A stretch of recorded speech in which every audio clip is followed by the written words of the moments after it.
Hello, welcome back to my YouTube channel. It's been a while, so I hope to bring you a new range of content for y'all to grow with me in my journey in HYPIXEL SKYBLOCK. But before we begin, please make sure to like and subscribe so that way I know what content you are enjoying, so that way I can hopefully make more content like this in the future. Thank you, but let's get on to the video. My newly established co-op just turned 1 month old, and so I figured I'd make a 1-month tank guide for newer viewers and older alike. We are going to start out by AH flipping. So by going to the hub and talking to the auction masters, we can make millions upon millions of coins. And in this mass amount of coins, we can start getting all of the gear that we're ever going to use for dungeons, including our old dragon armor and our flower of truth. And yes, I will be making an AH flipping guide that will come out soon to detail this.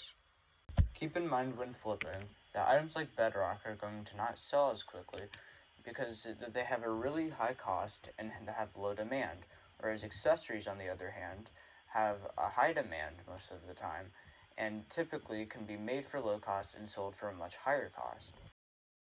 More notably, however, when going into the auction house and typing for old dragon armor, this is the stuff that we're going to be using for dungeons.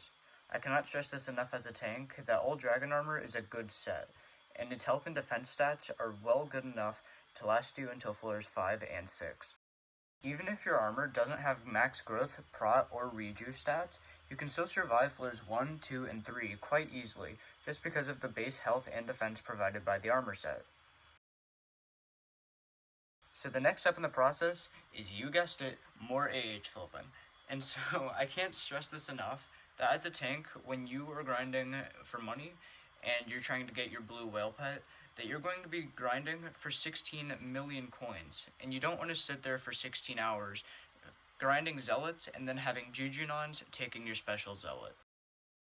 While I understand that this part of the tutorial is going to take you the most amount of time, I can assure you that this is a worthwhile investment. And instead of making the Mona Lisa for 25 hours, you could easily be making 9 and potentially up to 12 mil during that entire time span. And yes, I did just say the freaking Mona Lisa. When you're starting in dungeons, you want to make sure that if you're in old dragon armor with barely any enchant or reforges, that you stay away from your teammates, or at least a little bit. Because your tank passive is going to make you take 80% of all of their damage combined, and as a result, you can easily die in the entrance or floor 1 floors when unprepared.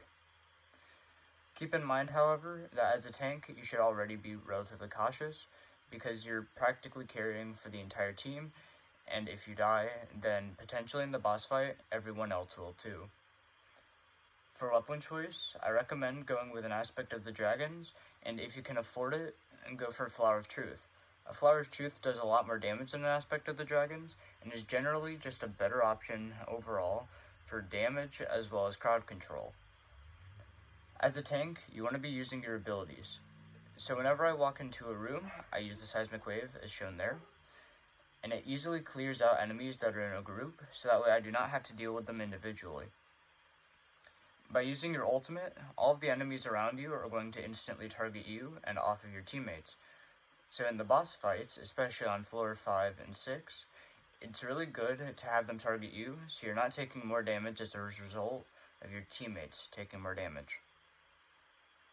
Overall, tank is a very versatile class, and while you should get used to using the abilities as well as taking more damage, the tank armor, such as old dragon armor in the beginning, is going to really help you overall.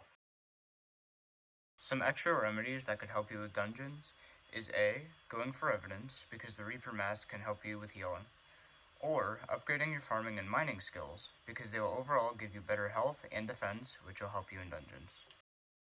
Thank you all for watching the video. If you have any comments or questions, comment them down below, and remember to like and subscribe for more of this content. Thank you for helping me reach 200 subscribers, and I'll see you next time with a auction flipping video. Thank you. Goodbye.